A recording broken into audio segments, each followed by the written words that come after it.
Good afternoon, and thanks for joining us today. My name's Corey Pierce, and I'm the Marketing Director here at Churn Zero, and I'd like to welcome you to our webinar titled Customer Success Operations, Why You Need It and How to Set It Up for Maximum Revenue Impact.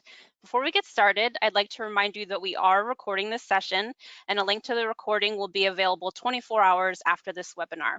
Throughout the presentation, you're welcome to submit your questions via the Questions tab on your GoToWebinar console, and we'll try and answer them as we go. We'll also address as many as we can during the Q&A portion of this webinar at the end. Now I'm pleased to introduce to you our presenter today, Emilia D'Anzica, who is a founder of GrowthMolecules. GrowthMolecules is a consulting firm that jumpstarts growth by simplifying customer success to make companies more profitable. They provide organizational assessments, customer success onboarding, revenue growth playbooks, and customer success education. Emilia is going to walk us through her experience with customer success ops and how to set it up for success and profitable growth. And with that, I'll turn it over to you, Emilia. Thanks so much for having me, Corey. And hi, everyone. Thank you for joining me and Corey today. While we're getting started, I would love to find out if everyone can put in their chat where they're located today. I will tell you I'm at SaaStr. As you might be able to tell, I'm in a hotel room. But right after this, I'll be heading over, and it's quite exciting to be around other people after this past year and a half. So I'm in an extra good mood. And really excited to be sharing what I've learned throughout my career with you today. So today I'm going to talk about what is csops and how to position it for budget approval. I think this is one of the #1 questions I get from people I coach and mentor who are trying to get budget for customer success approval when it comes to operations, and then the roles and responsibilities of a csops person or team. We'll also talk about measuring impact. If you want to get past the CFO, you have to be able to measure the impact of this role. And then how does csops influence growth modeling? So first of all, before we get into what is customer success operations, I would love for Corey to launch a poll right now and find out if you have a CS operations role currently within your organization. So Corey, you're launching it. Great. Yep. Let's give everyone a few minutes to go ahead and fill that in. And while we're doing that, I'm going to peek and see where everyone's calling in from, because it's quite exciting.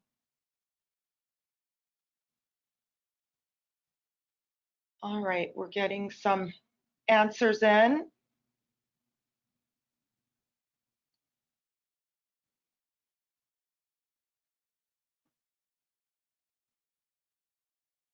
Okay, it looks like Corey's shut it down. So Corey, will you be able to share with us the results? Yeah, I just shared the results with everyone. Okay.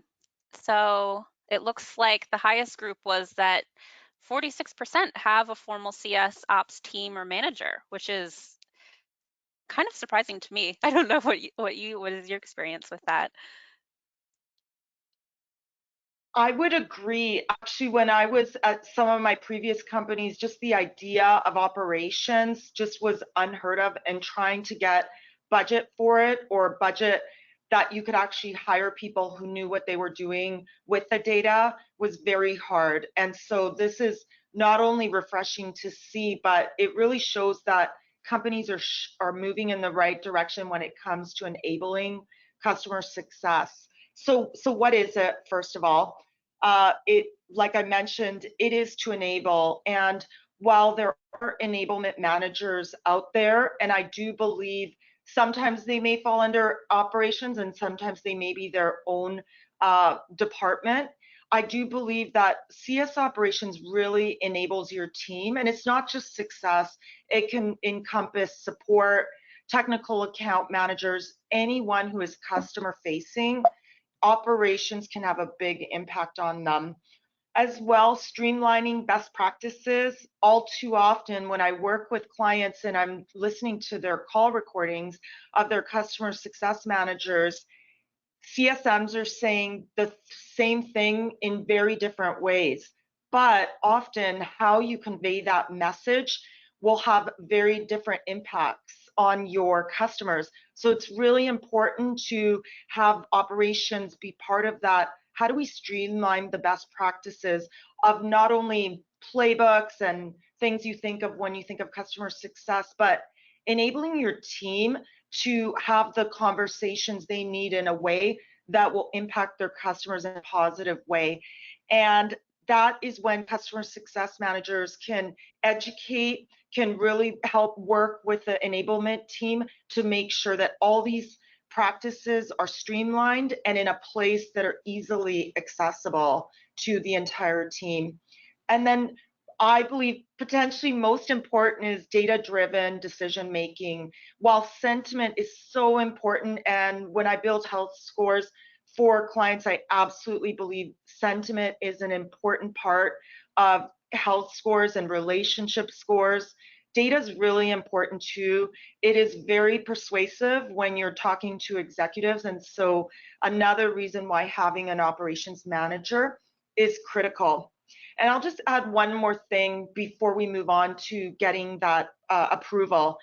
Your vice president, your leader, is being pulled in so many different ways. And when I recently did a project for a client where I interviewed some of the top 10 professionals in customer success globally, many of them shared that one of the hardest things about remaining strategic and really being able to do their job of mentoring and coaching and leading the teams as well as the customers is they get so bogged down in Excel sheets and reports because they can't get the data they need.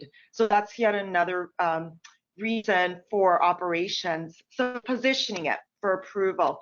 The first thing you want to do is when you're putting together your use case or that deck that you want to showcase your management, you need to show how it will continuously improve your business methodologies, because after all, your product is changing constantly, your customers' needs are changing constantly, and your team continues to evolve and mature. So as that happens, you need to have someone there to help your team scale and have a more proactive approach, because I'm sure many of you who have been with the company from early stages or joined a company, they may not tell you right away that we're in a reactive state. And so how do you get out of that? You start putting in place continuous improvement methodologies to enable the team. So again, speaking to metrics, and given I'm at SaaStr, I wanted to select a quote from Jason Lemkin, who's putting it together, from his book, From Impossible to Inevitable. A customer success operations plan can really help increase your retention. And while 5% may not seem significant, what the research that Jason and his partner did show that it can actually increase your profit substantially. And these are the kind of metrics that you want to be able to start tracking and showing your executives. So why you need customer success operations? It can feel a little bit overwhelming. Where to even start? Well, this might be contradictory when people think about, well, what is the salary of a CS ops person? And you might share it if you live in the Bay Area like I do. The cost may seem significant. However, I believe that it actually will save you time and money. And the story I'll share is when I was at WalkMe and I put together my first V2 mom as the senior director of customer success. When I started, I put in ops in, and the CEO and the president said, we don't need that right now. We hired you to do that. And I said, but we're scaling globally. We're in Tel Aviv, Australia, across the US. We need to save time and money by hiring one person who can really be almost like a chief of staff, helping with all the data that I need to be able to make decisions. And so they will save money because they will save your team time and they will make them more efficient. Data-driven storytelling. There is a book actually called Data-Driven Storytelling. One of my friends who's a VP of enablement, her husband just got a job at Amazon, and he told us that every single person has to read this book as an executive joining the company. And why is that? Well, they're not allowed to use PowerPoints in their presentations and when they're speaking in meetings. So imagine if you have someone in operations who can help you paint a story without a PowerPoint, that can be very powerful. And your customer success managers just don't have the time to be building relationships and be storytelling with data. So that's another reason I believe is really powerful. And then third but not least is just having consistency. Again, with the messaging, many people think that they're soft skills, but no longer are soft skills really soft. They're actually essential, and your operations team can ensure that those skills are being laid out with your team on a regular cadence so that your customer success managers and team can practice what they're learning and then make that messaging really consistent, especially as your product matures and you have more segments. You have to be able to speak to not only the personas, but be able to explain what they're getting as part of the value proposition. So customer actions for budget approval. On the left, you'll see more customer related with your product. If you're not measuring their adoption of those key moments that will drive to really leveraging your product, time to first value, not enough companies, I believe, are really measuring that. And then the number of products they adopt is really, really important. And last but not least, where are you measuring those points for expansion opportunities? Expansion can start as early as the onboarding. If they're in that honeymoon phase and they're having a great experience with your product and you're better understanding them, asking the right question, again, because of that consistent nature that operations is rolling out, you'll be able to identify more opportunities where you may bring that salesperson back in because you've realized they actually may have purchased a product, but they're missing an essential element that your company can offer them. Now on the right, I've put in other approvals that may help. When the last time I was a chief customer officer, I was very challenged with trying to understand who was getting certified by persona, or why were some, why weren't others? Why were some people attending webinars, others were not? And then how many questions are customers asking by segment, by cohort? What kind of questions?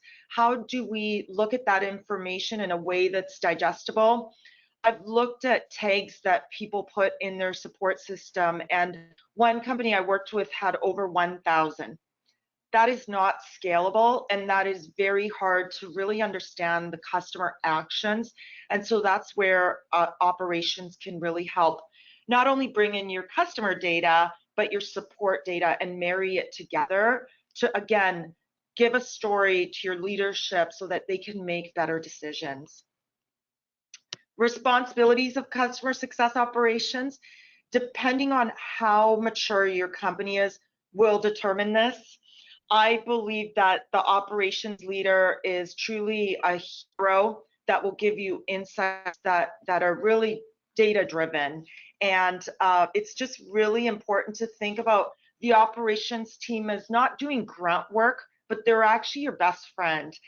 Your operations team will make you look like a hero, not only to leadership, but to your executives, because, to your customers, because if you're going into an executive business review and you have metrics and data that they actually care about that are going to impact their business, you will look like that hero that you're seeing in this image. CS responsibilities, auditing and improving. This should definitely be on a quarterly cadence. Obviously, technology selection, implementation, and management is critical as your company grows. Creating and maintaining standards, I just cannot mention this enough, because as you grow very quickly, the geographies may have different ways of communicating. They may be in different places in their maturity model. It's just really important that you're encompassing all of that and maintaining those standards. Workflows. so important. How many people are pausing in their day and thinking about, how am I going to spend my day? How can I manage myself? How can I stop from feeling completely overwhelmed, not just by today, but this entire week? Your customer operations leaders can help you with that. And then forecasting, capacity planning, all of that will really help make your customer success organization that more readily available across your entire company with these type of insights. Now I want to pause and go to technology, which I think is really important. You cannot scale to 1,000 customers. For the early stage companies, leaders who are on this call today, it's really hard to think about getting to 1,000 if you're just getting your first 10. But if it's anything like what I experienced at WalkMe, we went from sub 300 to over 1,000 in less than a year. And so with that type of growth, it's just really important that you're constantly thinking about technology and scaling and predictability, right? You want to automate as much as you can with triggers, with playbooks that your team can leverage. And then it really enables them to focus on customer relationships. And that's where I believe that you can really grow with your customers. Your CSM should not be in the weeds and spreadsheets. They should be building customers with your clients. I stole this from Nuff Said. I wanted to show how complex CS operations can become. Now, obviously, if you're just starting your organization, they will not be doing everything like this. If you hand them something like this, they'll probably feel completely overwhelmed. But this is something that you can think about. And then I always recommend break down everything by priority and quarter. So if you have this many things that your CS operations leader may be responsible for, think of where the biggest fires are, where the biggest opportunities are, and then let's build a strategy around those particular playbooks or those deliverables for the first quarter, reflect on them, and then start biting off the next ones. Selecting your platform, you want to make sure that your CS operations manager, leader, understands and knows the budget. All of the requirements are incredibly important, and often if you don't understand the technology, you may not know what APIs do you need, what type of automation, reporting, walkthroughs, not only for your customers, but maybe your customer success managers. And then are you measuring the sentiment of the client? And while NPS was built by a professor for B2C, it still can give you some indicators of your customer sentiment, where they're feeling at that particular moment, and can help trigger playbooks. And often when you're selecting a platform and you're implementing it, it can feel really overwhelming for your CSMs. So it's important to start with phased approaches. Let's have quick wins for your CSMs. And in the first 30 days, what can we accomplish with the implementation to allow the CSMs not only to start getting comfortable, but to actually start using it and feeling excited that, oh no, this isn't another tech I have to learn, but rather something that's going to make me more powerful as a customer leader.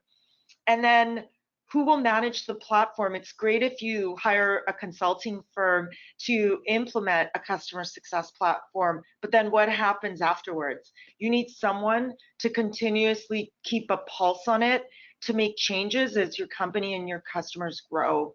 And the customer health score, one of my colleagues, Sabina, when she was running MavenLink, she had 26 different elements that went into the health score that really helped with her forecasting. So how you measure health score is not something that you just slap together. It's something that's thoughtful.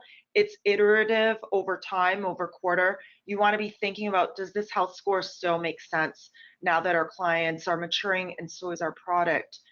And then most importantly, you can have the best data in the world, but unless you're leveraging it to make decisions, unless you're showcasing it to your executives, to your board, it's useless. So make sure that you're getting that data and presenting it in a way that they can really understand. And I'll go back to, that's when storytelling becomes important. So operations, they're definitely responsible for being part of the decision making with high, low, and self-service. Self-service, I don't know if they'll ever be completely self-service products. Maybe Calendly, Slack might be, but in general, more high touch or technology, the more complicated is difficult to completely go self-service. You want to make sure that your operations team is looking at what can we self-serve across all our segments, what can we move to low touch, and then for the more complicated, how do we make our customer success managers partners of the customers? All right. I just want to pull this up because I get this question all the time. Well, what should we be doing for capacity modeling when it comes to CSMs? 2.5 is a made up number. It's really impossible to give you a number. You have to look at the product, where it is in the maturity, and then work from there. I mean, you can have a customer spending $10 million with you a year across many different departments, and you may end up having 2 or 3 CSMs for that customer. So I would say this is when your operations manager can really come in and help you.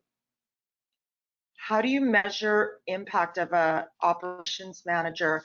Well, I mean, I love this quote. Your ops team can help you spend less time on running a better success team, and instead they can focus on customer data to run a better company. And I think this quote is really powerful and something that you can share when you're presenting to your own team.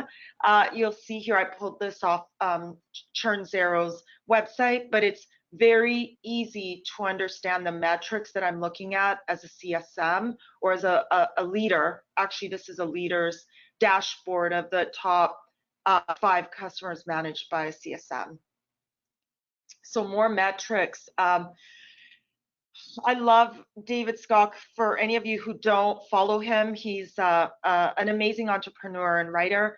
I love this quote from him. There are 2 causes of churn that occur more frequently than others: loss of champion and a poor onboarding, essentially. So things like your customer success platform can help you identify with triggers when a champion leaves, for example.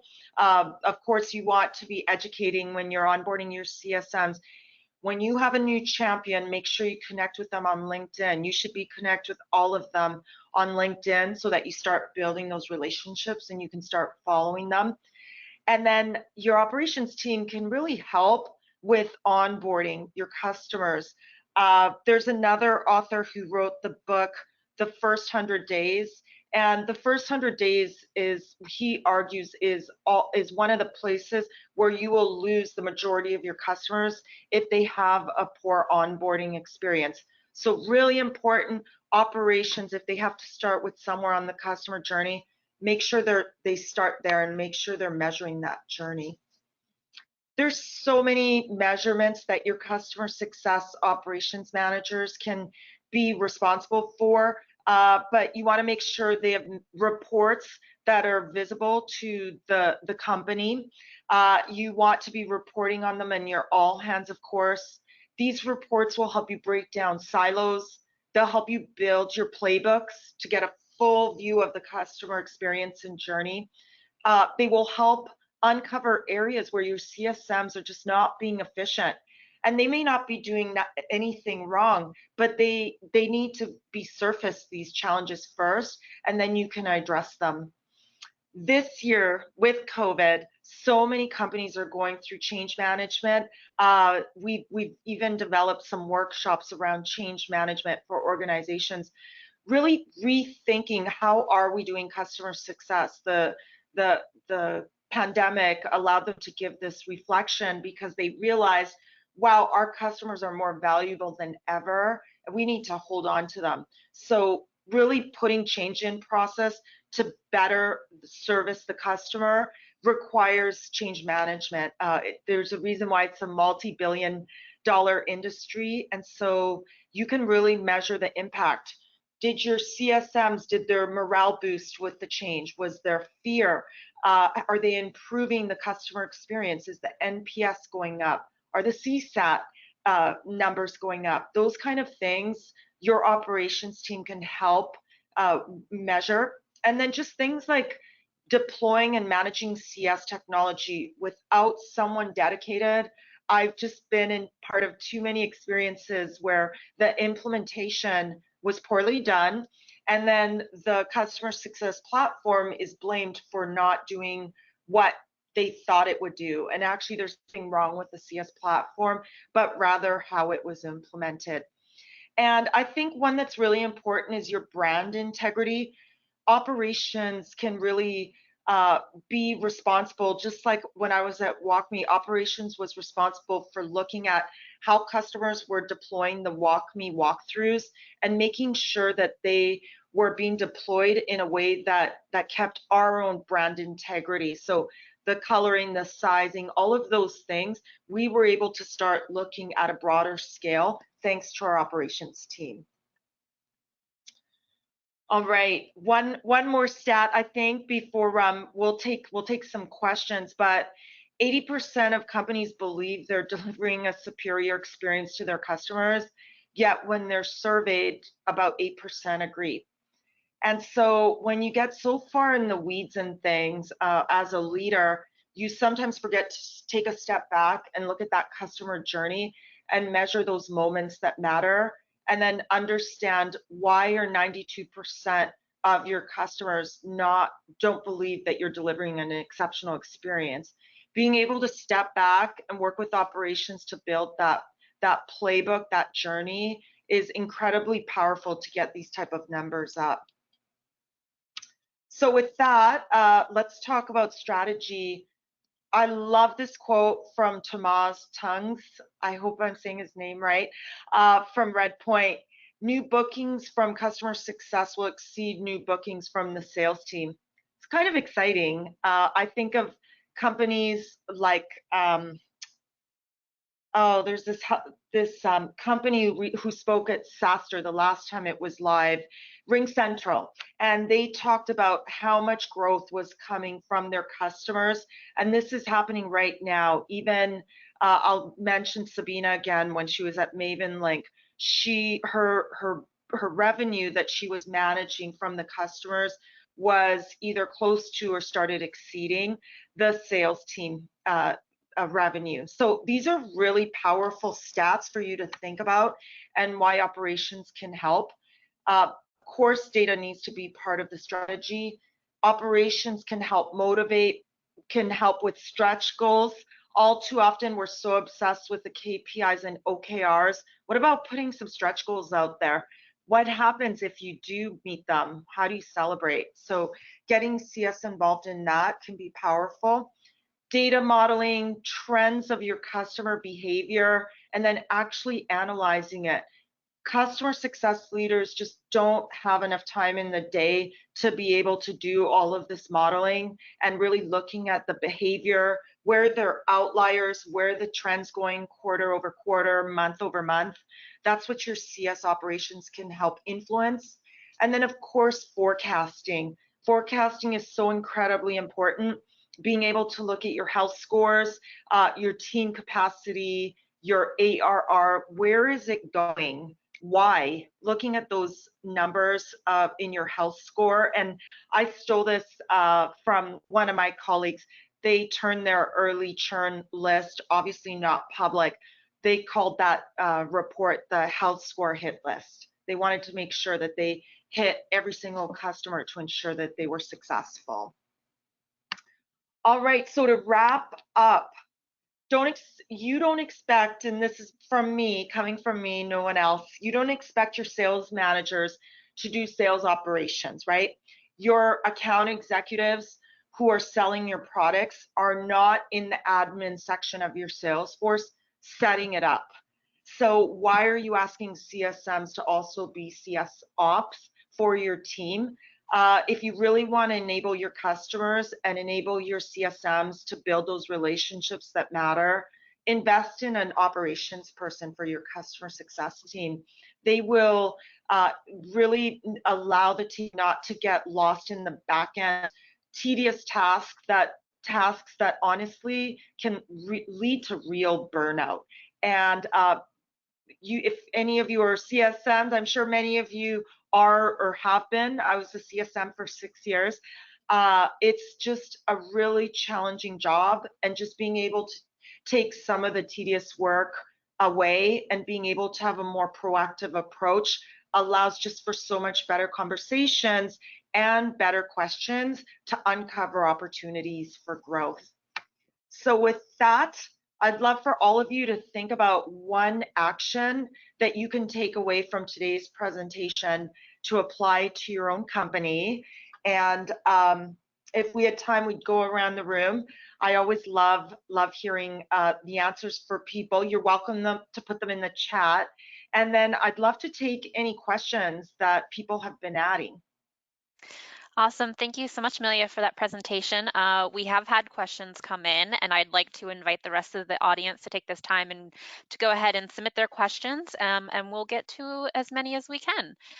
So our first question that we have says, Amelia, can you provide a couple of examples of low touch versus high touch strategies? Yeah, so a low touch strategy can be something like WalkMe, Cast app. Those are apps, or Pendo. I'll say Pendo as well. Those are all apps out there. I've used app queues for some of my smaller clients that needed simple walkthroughs in their platform. Those are things that you can put across your platform that don't take a lot of effort, that operations can implement. One of the teams I worked with, there were only 17 people. So I had an intern that was helping me. So she quickly learned the platform and then was able to scale it across all the CSMs. There are 5 generations in the workforce right now. People who, especially the newer workforce, very much want to figure things out on their own. They don't want to make a phone call. So you want to make sure that you're rolling out these low touch strategies. I don't believe that there's ever tech touch, that it is an enablement touch. It is an opportunity for you to engage with the client in a way that they want to engage with your product, and that's more self-service. A high touch experience may require, for example, that they have to designate someone to get training or certification. For example, I just think of AWS. You have to have someone who really understands that platform before you can really deploy and maintain it. So that will require more of a high touch experience with more of the white glove customer success manager. Hopefully that answers your question. Great. Our next question is, do you typically see CS ops sit on the customer success team or within a broader ops team? And who do you typically see a CS ops manager report to? This is a debate, I'll say, that's out there. I will say there are pros and cons to wherever you put your CS operations. If you put the CS operations under the chief operating officer, they can scale across with sales, for example, sales, CS, product. They can really have this aligned, streamlined way of rolling everything out under customer or under operations. If they're under sales, I have seen in my experience is sales always gets priority, right? The sales team wants something done in Salesforce, it's going to take priority over the customer success team needing something in their customer success platform. And so I have mixed feelings about that. Being under customer success can be powerful, but you just want to make sure that if that person is under customer success, they're very well aligned and working very closely with the CS or with the sales operations manager. And I'll just share a quick story. I was working for a company as an interim leader, and whenever the VP of sales came to a meeting about numbers and data and metrics, whatever reporting, he never showed up without his sales ops. His sales ops knew all the numbers, was able to rattle them off. I never had that person. I was constantly expected to do all of my own data analysis, and had to show up just as prepared. And so you can imagine how some of those conversations went. Somehow sales always looked better. So you want to make sure that you're placing equal weight regardless of how or where this person is living. I think that's great advice. Let's see, our next question is, how many ops individuals have you had, or what is that number compared to number of customer success managers or maybe even support? Oh, that's a good question. I believe it depends how much you're putting in their responsibility. So if they're very good with technology, but they've never rolled out enablement playbooks, you may need someone on the team to help really understand the enablement of customer success managers. They may be more tech savvy. If they're not an Excel wizard, you might need a data scientist or data analyst to be part of the team. I think it just really depends on your use case. I will say when I was at WalkMe, when we did get our first CS operations team at around month 6 of my tenure, I moved a very strong director into that role who really understood use cases. Then I hired a designer to be on that team, and then a data analyst. And between the three of them, we got through maybe 500 customers. And so, and we had at the time around 35 CSMs on the team. So it really depends on what do you want them to do, why, and do they have the skill sets, because you may need to supplement. Awesome. We have this next question. The first part might be a little tricky, but the second part we might have some suggestions here. But the question is, how much CS ops talent is in the market, and what are other ops roles that translate well? Or maybe other roles in general, if not specifically Yeah, ops. there aren't a lot of CS operational leaders out there that I know of right now. I do know that a lot of VPs call us often asking, do you have a CS ops manager that you would recommend? There are 2 people on my team right now going through certification and better understanding of CS technologies so that we can serve our customers as consultants, helping them get technology up and running. So I do believe this is an emerging field that it's hard to get certified in it because there's so many technologies out there. But what I would recommend is looking at people like data scientists, sales operations. They can be really powerful. You just want to make sure you don't assume that a sales ops person is going to build your enablement playbooks, because they probably don't know the customer journey. You want to make sure you educate them before you hand them enablement as well. It's a very different function. Excellent. Our next question is, I what hope that type of answers. our question is, what type of timeline would you expect to see for implementing the CS ops enhancements you've suggested? I don't know which enhancements you're referring to, but I do love putting together a quarterly 1-page business plan by quarter. So the average human gets overwhelmed when you put more than 4 tasks on their plate. So, and that's even scientific. The average human can remember up to 4 things. So I would suggest break it down by quarter. What are the top? Do a brainstorm. Get a whiteboard behind you. Put everything down in your ideal world that you wish this person could do, and then prioritize them. Enable them to be successful. And I would say a reasonable date is 100 days. Where month 1, you set up a goal, month 2, what's phase 2, and month 3. Even when you're rolling out a customer success plan, what can we accomplish in the first 30 days for time to value? Then what's phase 2? How are we integrating more and more CSMs? And then can we roll it out in month 3? And you always want to make sure you leave 10 days for reflection. What went really well? Let's celebrate. But where were there missed opportunities and gaps that we can work on in Q2? I think the Scrum methodology of rolling out any technology and being iterative with enhancements is really powerful. Excellent. Yeah, I think that's some great recommendations for timeline and um, setting out expectations. Our next question is, what are some skills CS ops managers should start developing? Definitely need to understand Excel and technology and how it enables customer success managers.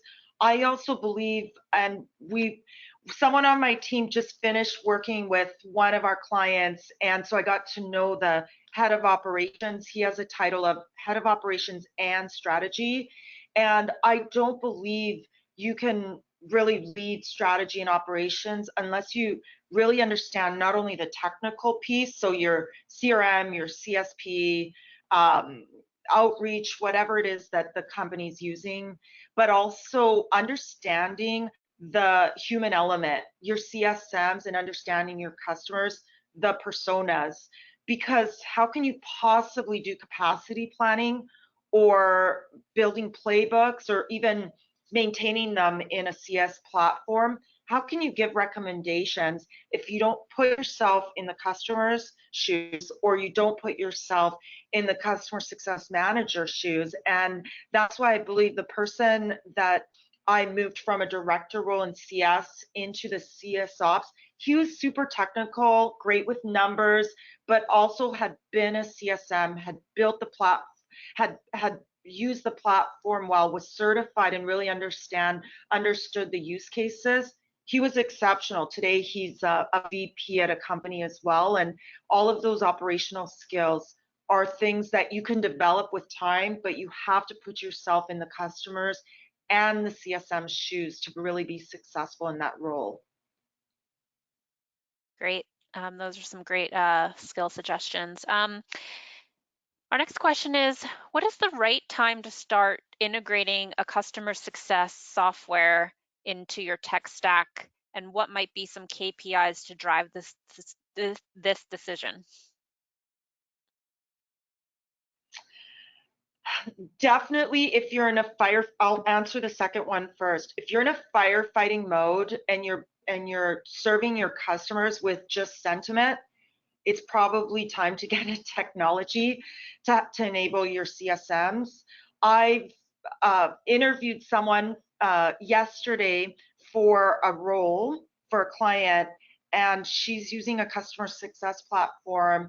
And I asked her, how many CSMs do you have on your team? And she said 3. And I have budget to hire a 4th this quarter. And I said, why are you using a CS platform? Out of pure curiosity, I was actually taken a little bit back, and she said, well, they're managing a lot of customers, and these customers have high ARR. And there's no way 3 CSMs could possibly be managing this much ARR without having deep insights of customer usage and without triggering actions in an automated fashion.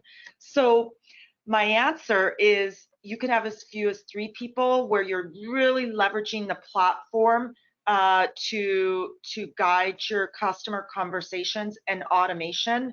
And then some companies, I believe, just wait until they're too much in a firefighting mode, and then without ops compounds the issue, and then the CS platform is set up for failure. So I'd be thoughtful, think about your use cases, think about your playbooks, do a brainstorming session. I love whiteboards. I love writing all of the things that might go in the health score. And then another column should be, where does this data live? Because if you can't extract the data, how will you create a health score that actually matters? Before you implement, take the time, do a workshop with your team for a few hours, go back, think about it, and then come back and say, is this the right approach, the right use cases before you go out and shop for a platform? Great advice. Our next question is, what are some good sources or ways to get educated on customer success operations? Do you have any recommendations? Yeah, I mean, you can definitely just Google CS ops. If you did that maybe a year ago, I don't think there would be that many uh, articles out there. But when I was even just thinking about what did I want to speak on when you invited me to be on this webinar, I realized there's a lot of lacking information. I did find the one that Chris Hicken wrote.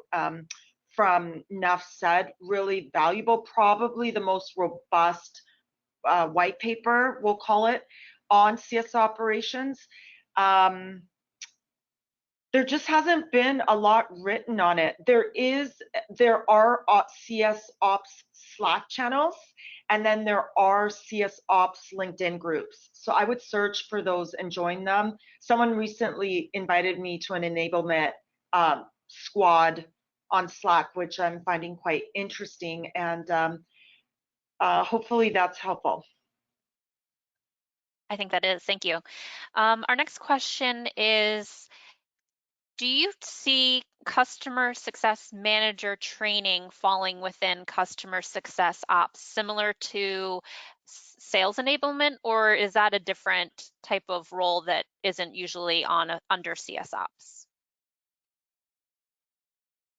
So when I ran CS ops at Bright Edge with a colleague who ran more of the support operations, we had 80 customer success professionals under our ops team. And what we found was that we can't do all of it. We can't possibly train on all of it. We were not SEO experts like some of the people who had come from agencies.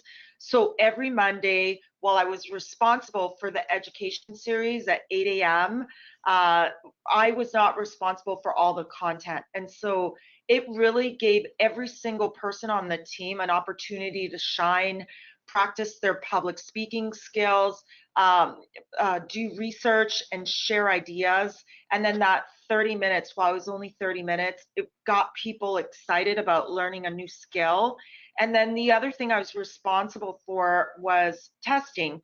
So after those sessions, 10 questions sent out to the CSMs. And then if they did fall below 8, the manager was responsible for working with that CSM to ensure that that CSM grasped that content. So no, your CSMs are not responsible for all of it. When I was even rolling out a CS platform there, I had a data analyst doing all of the API stuff, helping me with all of that. And then I had the design team helping me with the playbook so I could roll it out to the CSMs, because it can be overwhelming, especially if you're rolling it out to 80 people. So hopefully that answers. Yeah, I bet that's right. Our next question is, how do you divvy up responsibilities between what a CS leader handles and what a CS ops manager handles? Yeah, so the CS leader is definitely responsible for carrying out the mission of the company, the vision, boosting the morale, and keeping a pulse on everything. The operations is like the foundation, the operations and enablement. They really ensure that that vision on the top is being met. So from people, metrics, processes, they're really helping layer in the different layers of that foundation. I do really see operations as the right arm of a CS leader. You just can't expect a CS leader to be able to do everything and do it well. And so if you have someone who's really good with the data and the technology, they will enable the CS leader to go into those executive meetings, to share at the board meetings the metrics that matter so that they get the budget they need, and that they're able to build a best-in-class customer success or customer experience. Awesome. Our last question for today is what metrics or ROI stats should you be tracking to measure success of a CS ops role? This is a difficult question for most companies to answer, and I did this all the time when we were onboarding at WalkMe.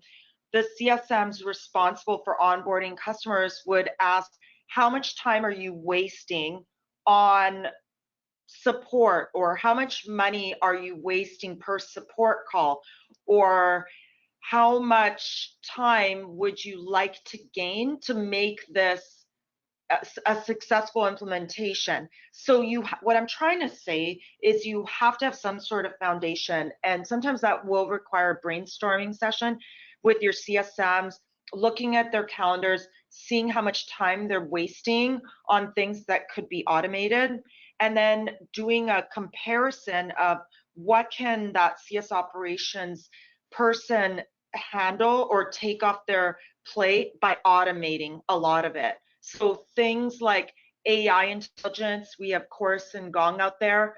Now they're taking notes, right? For CSM, those platforms are about $1,200 a month. I mean, you can do the math. Think about how many notes, how many triggers are lost because the CSMs aren't taking the notes fast enough. They're trying to focus on what the customer's saying. Now with that kind of automation in place, you can think about how much time your CSM is saving. So I always say it's about saving time, making people more efficient, reducing errors in your customer success platform and your CRM are rampant, and you can really reduce them by having things in one central place, and then just saving your VP time so that they can really focus on the more strategic and looking at the long vision instead of trying to put all of these different Excel sheets together to be able to tell a story that actually makes sense to leadership.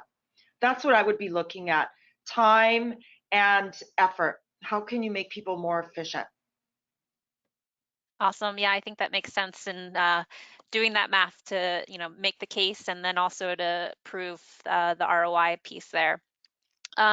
So thank you so much, Emilia, for sharing all your advice on customer success ops. I know I learned a lot. I hope others of you did.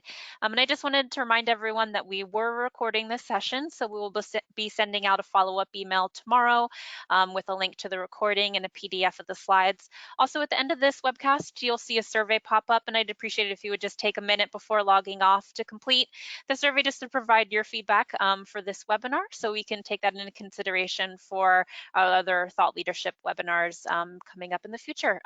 So thanks again, everyone, for joining us, and have a great rest of your day. Bye, everyone. Thanks for having me.